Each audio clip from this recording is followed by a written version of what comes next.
Olá, amigos e irmãos, muito bem-vindo a você que tem nos acompanhado. O assunto de hoje é a sequência da série desta semana, que é Onde será o nosso refúgio?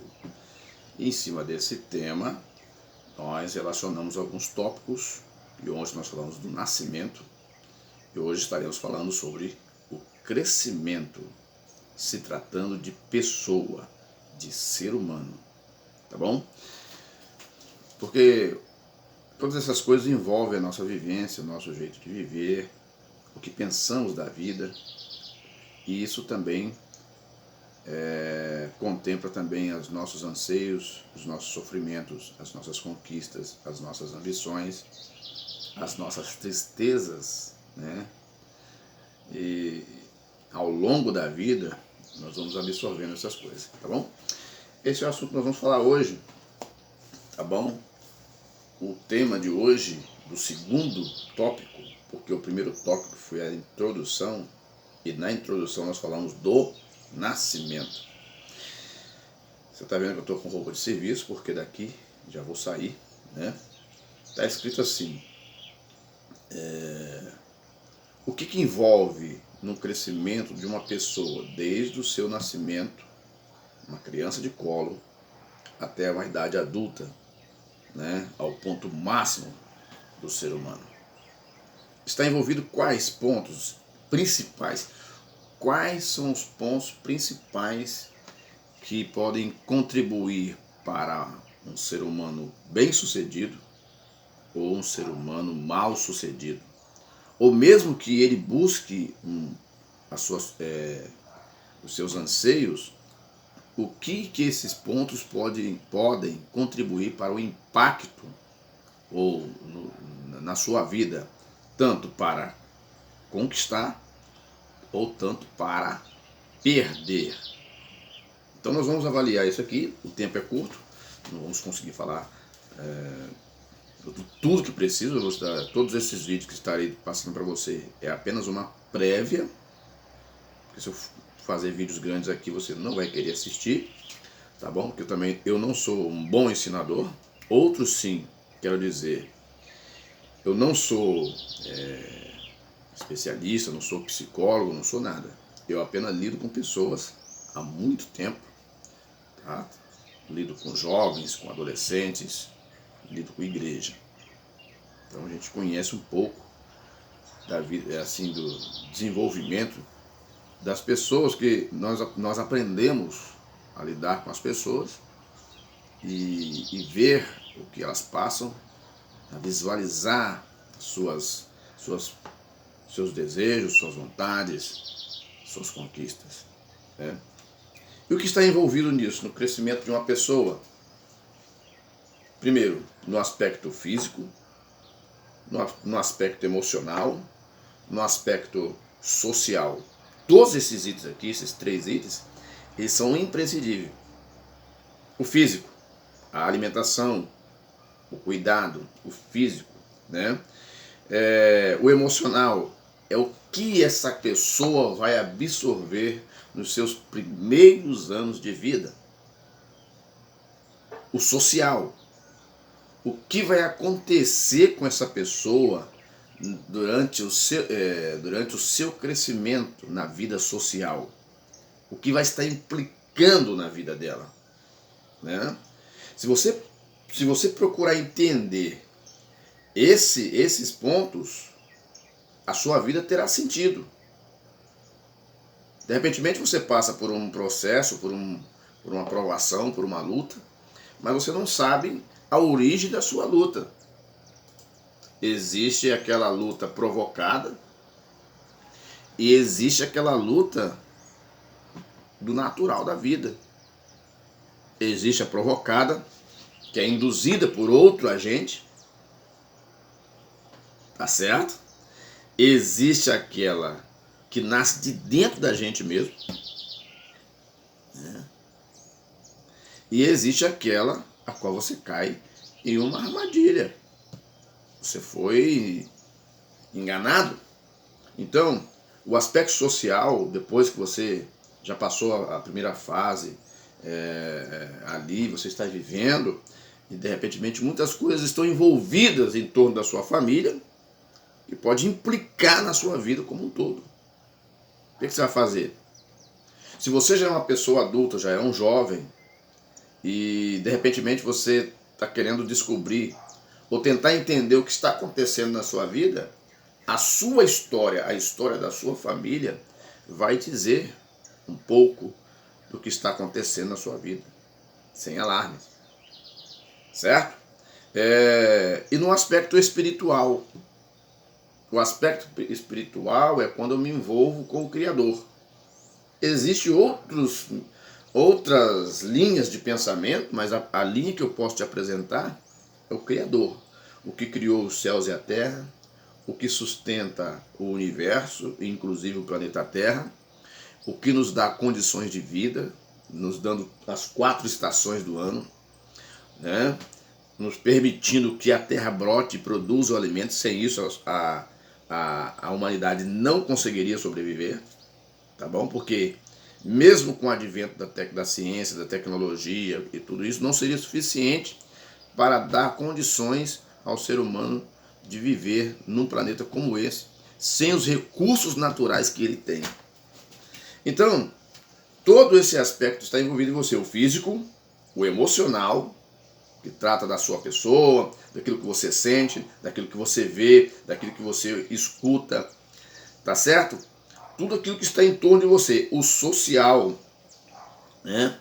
Social, relações entre as pessoas, o que a sociedade está vivendo, o país que você está vivendo, a rua onde você mora, a cidade onde você mora, né? As pessoas com quem você se relaciona. E no quesito espiritual, o teu envolvimento com Deus, ele te dará sentido. Se você não tem nenhum envolvimento espiritual com Deus, ou você ainda não conhece a Deus, você vai ter dificuldade de compreender os seus desígnios. Tá certo? Eu quero citar aqui para você uma leitura bíblica que está escrita em Mateus capítulo 2, verso 16, que diz: Então Herodes, vendo que tinha sido iludido pelos magos, irritou-se muito e mandou matar todos os meninos que havia em Belém e em todos os seus contornos, de 2 anos para baixo, segundo o tempo que diligentemente inquiria dos magos. Ou seja, quando Jesus nasceu, ele nasceu no meio de uma confusão social tremenda. É um desses itens que eu citei para você. Jesus nasceu, eu estou falando de Jesus Cristo, ele nasceu no meio de um conflito social. Ele nasceu numa nação que estava sendo subjugada por uma nação estrangeira. Só que no meio desse jogo de interesse, havia profecias sobre Jesus, sobre o seu nascimento, que ele nasceria de uma virgem, no livro do profeta Isaías. Havia profecias que diziam que Jesus seria sacerdote sobre todos os sacerdotes, seria sumo sacerdote. Havia uma profecia também que o seu reino nunca teria fim. Que o nascimento de Jesus daria sequência ao reino davídico, que foi profetizado que não teria fim. Em cima desse aspecto, as autoridades, tanto eclesiásticas e as autoridades, tanto políticas, não estavam satisfeitos com a chegada de Jesus. Então, toda aquela situação, ela envolveu Jesus Cristo em uma situação, em uma trama, em que culminou na sua morte, aos seus 33 anos de idade. Então, na nossa vida, o que implica, o que nos molda, é o que está em torno de nós. Então procure isso. Se você está vivendo num ambiente onde ele é totalmente avesso daqui, se você é um jovem, por exemplo, uma moça, e está vivendo num ambiente totalmente avesso do que do que é o legal da vida, você precisa o quê? Se esforçar para ser diferente. Não é verdade? Tem gente que vive num lugar perigoso, hostil, violento, onde o crime é aquilo que aquela criança assiste todos os dias, ela vai crescer achando que ela deve combater o seu próximo, numa violência, numa maldade tremenda.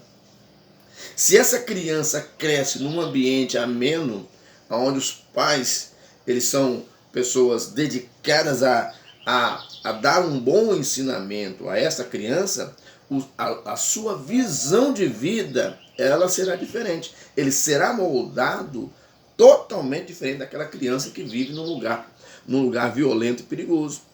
A criança que nasce num lugar violento e perigoso, ela corre o risco de ser induzida a praticar as mesmas práticas dos adultos. Outro sim, se você também está vivendo num ambiente onde tudo é permissivo, você não terá definição de vida. Você não terá controle da sua vida. E se você vive num ambiente onde ninguém tem esperança, também você não terá esperança. Mas como que eu posso mudar isso? Olhando para o autor e consumador da nossa fé. Então, o que te aflige nesse momento? Você tem o que está envolvido no teu aspecto físico? Enfermidades? Elas podem também atrasar a tua vida. Quando alguém descobre que está enfermo, uma das primeiras coisas que acontece dentro da mente da pessoa é em relação ao que ele poderia fazer e não vai poder fazer mais, suas limitações. E isso produz angústia, faz com que a pessoa perca a esperança de continuar progredindo, simplesmente porque ele está enfermo, tem uma enfermidade, no aspecto físico. E no aspecto emocional, também. Quem sabe você está vivendo também numa condição em que você é levado ao extremo emocionalmente. As palavras que você escuta, palavras pesadas, grosseiras, como mudar isso? O que resolver diante disso? A Bíblia diz que nós temos que entregar o nosso caminho ao Senhor. Nós temos que entregar todas as nossas queixas aos pés do Senhor. E Ele certamente nos dará um caminho novo, mudará a nossa vida. Se nós confiarmos em Deus, o ser humano precisa confiar em Deus. Existem coisas que o ser humano resolve por si só, sim, mas às vezes ele resolve uma coisa e fica outra mal resolvida. Mas se nós apresentarmos a Deus as nossas demandas, certamente Deus ele cuidará de nos trazer uma solução que nos abençoe na nossa vida como um todo, no aspecto físico, emocional, social e espiritual. O nosso refúgio, o que significa refúgio? Refúgio é um lugar de tranquilidade, de paz e segurança. Isso é o refúgio. Se bem que tem outros aspectos, mas o refúgio, a definição da palavra refúgio, significa que você está seguro, está em paz, está em segurança. Bendito seja o nome do Senhor. Deixa eu ler para você aqui, ó. Refúgio. Vou terminar. Refúgio, significado. Vou ler para você.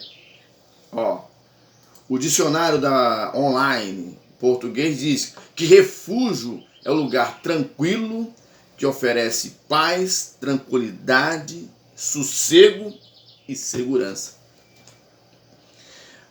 Mas como você vai chegar nesse ponto? Como você vai alcançar isso? Nós vivemos num tempo violento, de altos níveis de violência, de assaltos, de furtos, de assassinatos. Como sobreviver a isso?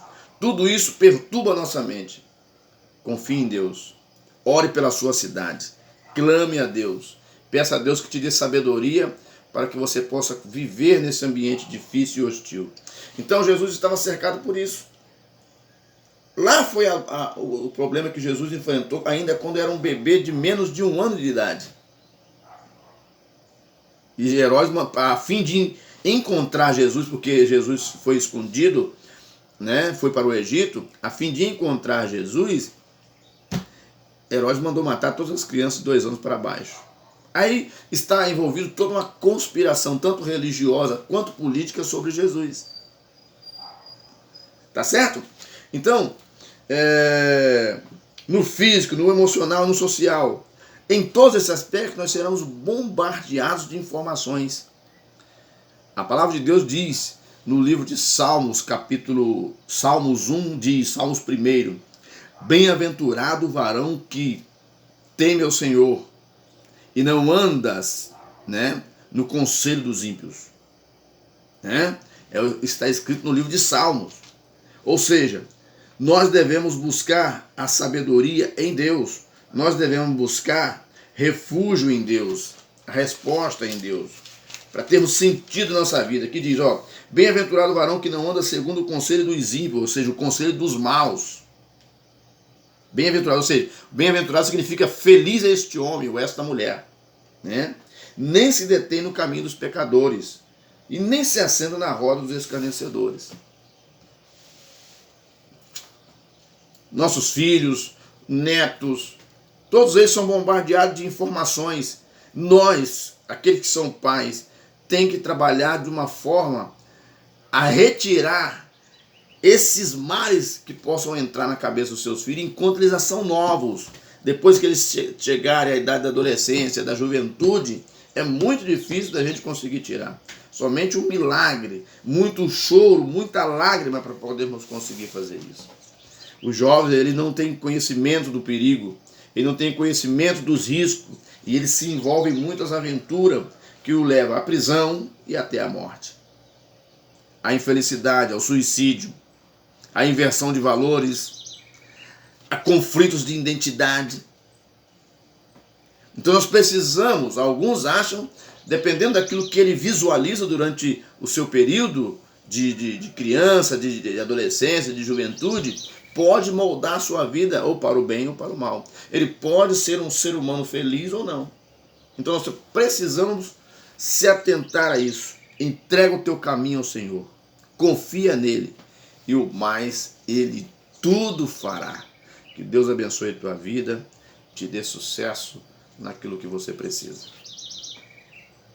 A gente volta a conversar numa próxima oportunidade.